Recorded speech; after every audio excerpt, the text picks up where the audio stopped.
बटेंगे तो कटेंगे का नारा लेकर योगी आदित्यनाथ पहुंचे झारखंड। पाकिस्तान तो अब भारत का नाम सुन करके ही कंपकपी शुरू हो जाती है। झारखंड के बुनियादी सवालों पर भाषण देने की बजाय बांग्लादेश, पाकिस्तान और चीन पर बिना तथ्य और तर्क की टिप्पणी करते हुए झारखंड का चुनाव जिताना चाहते हैं योगी आदित्यनाथ। इस प्रकार की घुसपैठ ये लोग करवा रहे हैं बांग्लादेशी घुसपैठियों का। अगर डेमोग्राफी चेंज इसी प्रकार की होगी, आज ये लोग यात्रा रोक रहे हैं। बहनों और भाइयों, आने वाले समय में घरों के अंदर घंटी और शंख भी नहीं बजाने देंगे। प्रधानमंत्री नरेंद्र मोदी की बेटी और रोटी के बयान को पीछे छोड़कर के मुख्यमंत्री योगी आदित्यनाथ झारखंड में अब झारखंड के सवालों की बजाय सांप्रदायिकता के ध्रुवीकरण की राजनीति के बहाने वोट मांग रहे हैं। ताकत का एहसास कराइए और ताकत का एहसास कराएंगे। वे पत्थरबाज है, सड़कों पे आपके लिए झाड़ू लगा करके रास्ता साफ करते हुए दिखाई देंगे। क्या मुख्यमंत्री योगी आदित्यनाथ हेमंत बिश्व शर्मा को पीछे छोड़कर, नरेंद्र मोदी जी के बयानों को पीछे छोड़कर सबसे बड़े नेता होने की कोशिश में ये सारे बयान दे रहे हैं, या झारखंड में हेमंत सोरेन, कल्पना सोरेन की लहर के सामने योगी आदित्यनाथ अपना ध्रुवीकरण करने में कामयाब हो जाएंगे? झारखंड चुनाव किस दिशा में करवट लेगा, आज के वीडियो में सिलसिलेवार उसका विश्लेषण करेंगे। स्वागत है आप सबका डॉक्टर लक्ष्मण यादव के सोशल मीडिया प्लेटफॉर्म। चुनाव चल रहे हैं, चुनावों पर ही बात करेंगे और आज की बात झारखंड चुनाव पर करेंगे, लेकिन उसका संदर्भ उत्तर प्रदेश से जुड़ा हुआ होगा। असल में उत्तर प्रदेश में भी उपचुनाव हो रहे हैं, चुनाव चल रहे हैं, लेकिन फिलहाल चर्चा इस बात की है कि आजाद भारत में शायद ऐसा कभी हुआ हो कि नामांकन हो गया, सब कुछ हो गया, लेकिन एक हफ्ते के लिए चुनाव टाल दिया गया और बहाना यह बनाया गया कि चुनाव इसलिए टाले गए कि मतदान 13 नवंबर को जो होना था, उस दिन पर्व हैं। पार्टियों ने भी कहा कि भाई इसको टाल दीजिए। पार्टियों ने कहा होगा 20 दिन पहले, टाला गया चुनाव के हफ्ते भर पहले, एक हफ्ते टाला गया। तो क्या चुनाव आयोग को पहले नहीं पता था कि पर्व है क्या नहीं है? इसका मतलब कि खेल कुछ और है। चुनाव जीतने के लिए येन केन प्रकारेण भारतीय जनता पार्टी बहुत तरह की बिसातें बिछा रही है, लेकिन उत्तर प्रदेश से एक दूसरा रिश्ता झारखंड के चुनाव का यह बन रहा है कि झारखंड में उत्तर प्रदेश के मुख्यमंत्री योगी आदित्यनाथ प्रचार कर रहे हैं। जैसे डोनाल्ड ट्रंप का प्रचार करने प्रधानमंत्री नरेंद्र मोदी 2020 में चले गए थे और 21 में चुनाव हार गए डोनाल्ड ट्रंप। लेकिन आज एक चुनाव की बहुत ज्यादा चर्चा भी है कि डोनाल्ड ट्रंप फिर से यूनाइटेड स्टेट के प्रेसिडेंट चुन लिए गए हैं, वो चुनाव जीत गए हैं इस बार। उसका क्या असर होगा, उसके जानकार उसका विश्लेषण करेंगे कि क्या वो H1N1 वीजा जो भारतीयों को वहां रह करके नौकरी करने और तमाम तरह की सुविधाओं को देता था, उन्होंने पिछली बार कम कर दिया। उन्होंने अमेरिकन फर्स्ट का बात किया जिससे भारत का नुकसान हुआ।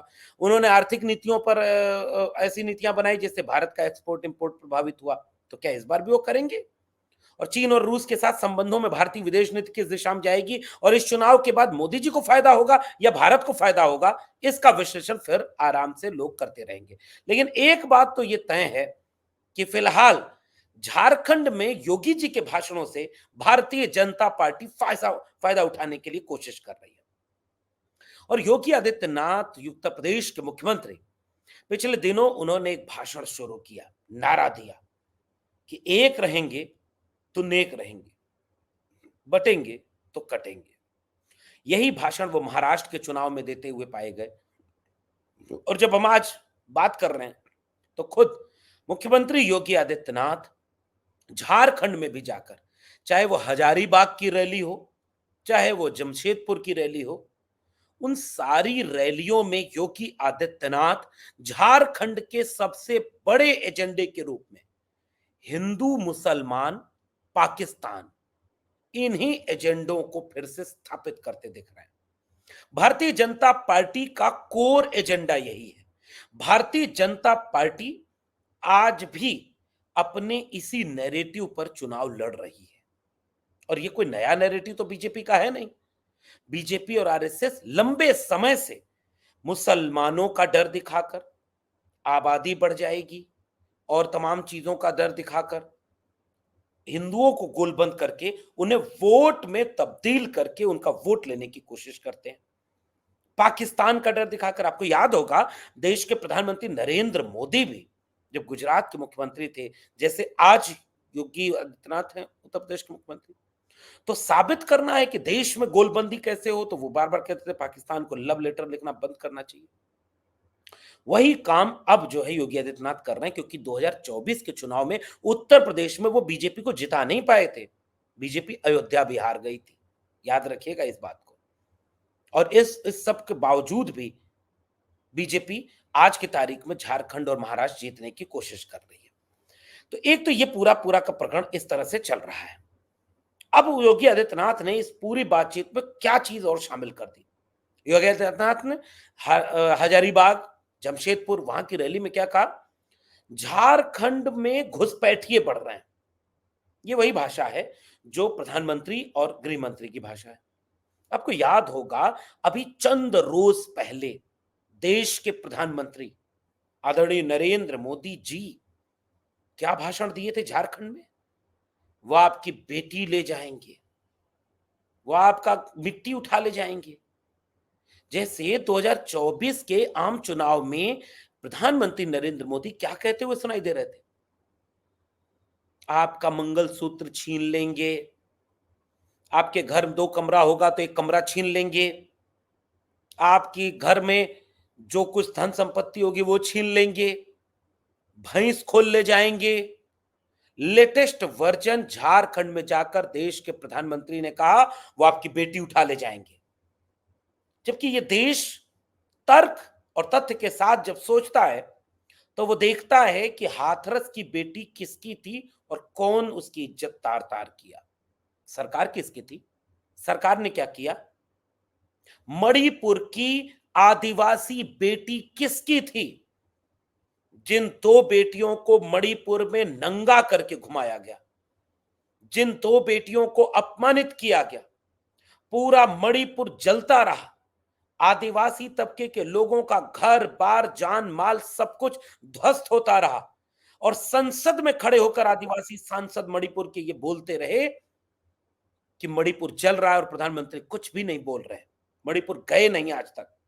किसने बांटा, किसने काटा, कौन बेटी के साथ अन्याय किया, आज तक इस पर बात नहीं होगी। उत्तर प्रदेश जो महिला अपराध के मामले में एनसीआरबी के आंकड़ों के लिहाज से सबसे ऊपर जा गया, वहां के मुख्यमंत्री अपने प्रदेश में महिलाओं के खिलाफ होने वाले अपराध और अत्याचार को तो रोक नहीं पा रहे। वो मुख्यमंत्री जाकर के झारखंड में भाषण दे रहे हैं कि आपके यहां पर रोटी बेटी खतरे में है। ये जो नफरत का एक पूरा कारोबार भारतीय जनता पार्टी वो आगे बढ़ा रही है, वहां बीजेपी के 2 मुख्यमंत्रियों के बीच होड़ मच गई है। असम के मुख्यमंत्री हेमंत बिस्व शर्मा, जिसे आजकल लोग बिस्व शर्मा कह रहे हैं, और वहीं दूसरे मुख्यमंत्री उत्तर प्रदेश के योगी आदित्यनाथ। देश भर में जाकर के लोग, अभी पिछले दिनों असम के मुख्यमंत्री का भाषण तो आपने सुना ही होगा कि ये औरंगजेब, आलमगीर, मुसलमान, ये भाषा बोलते हुए वो इतना कुछ बोल गए जिसके बाद झारखंड में मुकदमा किया गया। अब योगी आदित्यनाथ की बारी थी, उन्होंने फिर बटेंगे कटेंगे से होते हुए वही सांप्रदायिक ध्रुवीकरण की राजनीति झारखंड में करनी शुरू कर दी, और झारखंड में बुलडोजर लेकर के लोग वहां सामने खड़े हैं।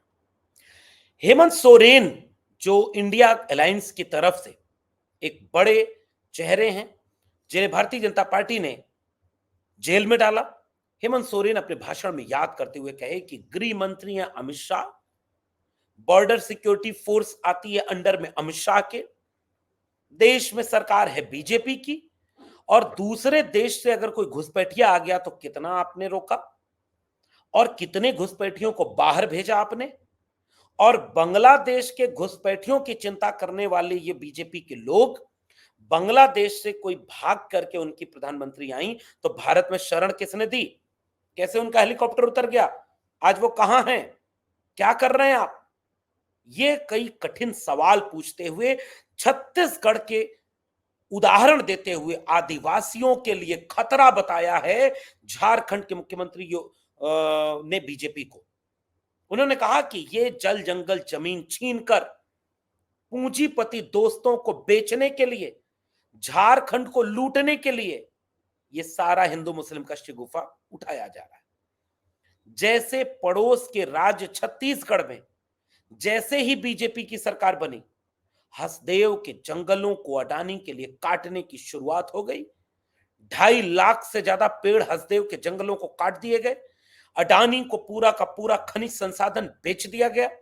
और जो आदिवासी विरोध कर रहा था कि भाई ये हमारा वजूद क्या होगा, हमारे जीने का साधन क्या होगा, ये जल जंगल जमीन जो हमारी है उसका क्या होगा, उन्हें अलग अलग बहाना बनाकर साजिश करके कोई जेल में डाल रहा है, कोई मार रहा है, प्रताड़ित किया जा रहा है। और मुख्यमंत्री योगी आदित्यनाथ वहां जाकर के उत्तर प्रदेश के उदाहरण दे रहे हैं कि उत्तर प्रदेश में पत्थरबाजों को सबक जैसे सिखाया, झारखंड में भी सिखाने की जरूरत है।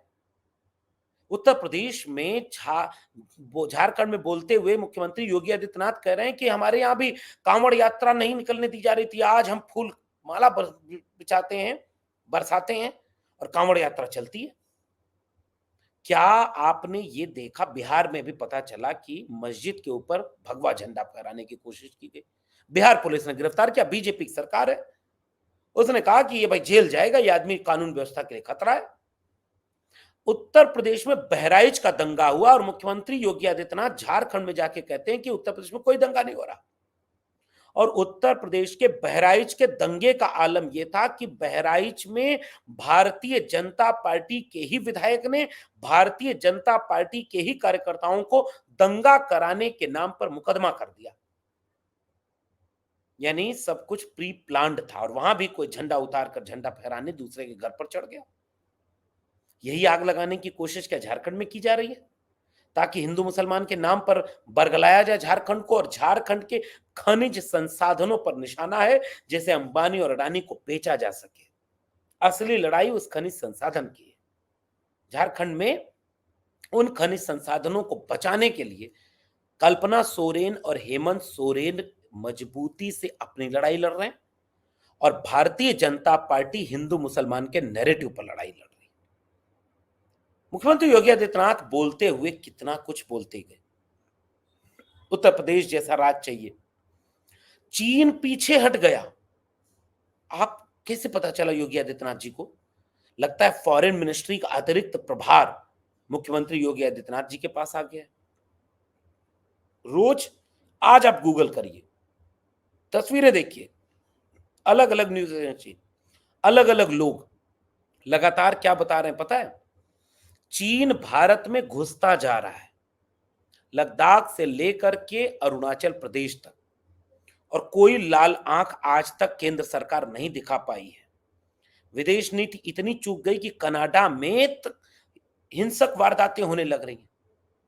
दो समुदाय, सिखों के भी, सिख और हिंदू लड़ रहे हैं ऐसा कहा जाता है, जबकि कनाडा में ये, कनाडा के कुछ नागरिकों ने कहा कि सिख और हिंदू नहीं लड़ रहे, कट्टरपंथी दोनों तरफ के नफरती लोग लड़ रहे हैं।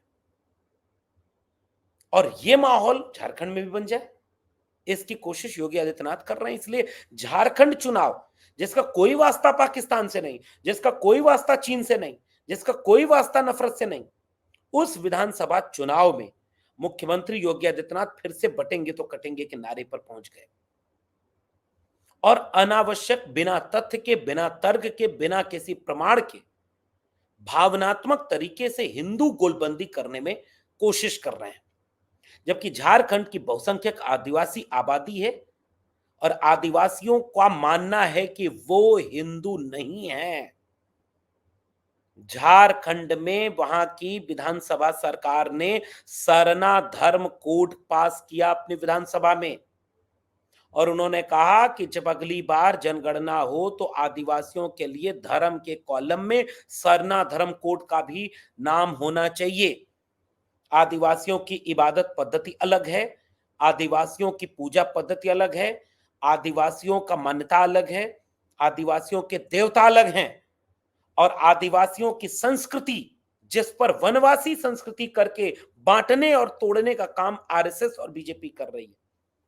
क्या बीजेपी के नेता योगी आदित्यनाथ हो, प्रधानमंत्री नरेंद्र मोदी हो, इसका जवाब देंगे कि आदिवासियों की मान्यता और संस्कृति पर हमला करने का काम किसने किया? मणिपुर से लेकर झारखंड तक आदिवासियों की जल जंगल जमीन को लूट कर पूंजीपतियों को देने का काम कौन कर रहा है? इस पर चुनाव न चला जाए, इसलिए आदिवासी अस्मिता पर बात न हो, हिंदू अस्मिता पर बात करो। बटेंगे कटेंगे हिंदू मुसलमान आलमगीर और ये करते रहो। भारतीय जनता पार्टी इस पूरे चुनाव को वहां ले जा रही है, और जिसमें सबसे बड़ी भूमिका इस समय अब हेमंत बिस्व शर्मा को पीछे करके, प्रधानमंत्री नरेंद्र मोदी को पीछे करके यूपी के सीएम योगी आदित्यनाथ अपनी भूमिका निभा रहे हैं, और ये इस देश को एक नए शिगुफे की तरफ ले जा रहा है, जो संकटग्रस्त कर सकता है पूरे उत्तर प्रदेश के से देश की राजनीति को। जबकि राजनीति ये होनी चाहिए, जुड़ेंगे तो जीतेंगे। उत्तर प्रदेश में तो चुनाव करा नहीं पा रहे। उत्तर प्रदेश में रोज ये आरोप लग रहा है कि बीएलओ तक के पदाधिकारी को बदला जा रहा है जाति और धर्म देख करके, और वो नारा लगा रहे हैं बटेंगे तो कटेंगे। जितने भी समाजवादी पार्टी के प्रभाव के इलाके हैं, वहां जाति और धर्म देख करके जो लोग पोस्टिंग और तमाम चीजें कर रहे हैं, वो लोग नारा बाहर जाकर लगा रहे हैं बटेंगे तो कटेंगे। इसलिए पीडीए ने एक नारा लगाया, जुड़ेंगे तो जीतेंगे। इसलिए हेमंत सोरेन अपने झारखंड के चुनाव में बोलते हैं कि संविधान को बचाने के लिए हम सब एक थे, एक हैं और एक रहेंगे, लेकिन इस देश के दलितों, इस देश के पिछड़ों, इस देश के आदिवासियों को जो हिस्सा अधिकार मिलना चाहिए, उसको किसने बांटा, किसने काटा, किसने लूटा। इसलिए झारखंड का चुनाव झारखंड के सवालों पर और झारखंड के हक अधिकार के न्याय के संबंध पर होना चाहिए, और इसलिए देखना दिलचस्प है कि झारखंड किस करवट बैठता है। आपको क्या मानना लगता है? आप नीचे कमेंट बॉक्स में बताइएगा कि क्या योगी आदित्यनाथ की पाकिस्तान, चीन, बटेंगे कटेंगे और औरंगजेब काम आएगा, या झारखंड के लोग झारखंड के बुनियादी सवालों पर, झारखंड की बुनियादी अस्मिता पर वोट करेंगे? नीचे कमेंट बॉक्स में जरूर बताइएगा। फिर मिलेंगे किसी विश्लेषण के साथ, तब तक के लिए बहुत बहुत धन्यवाद।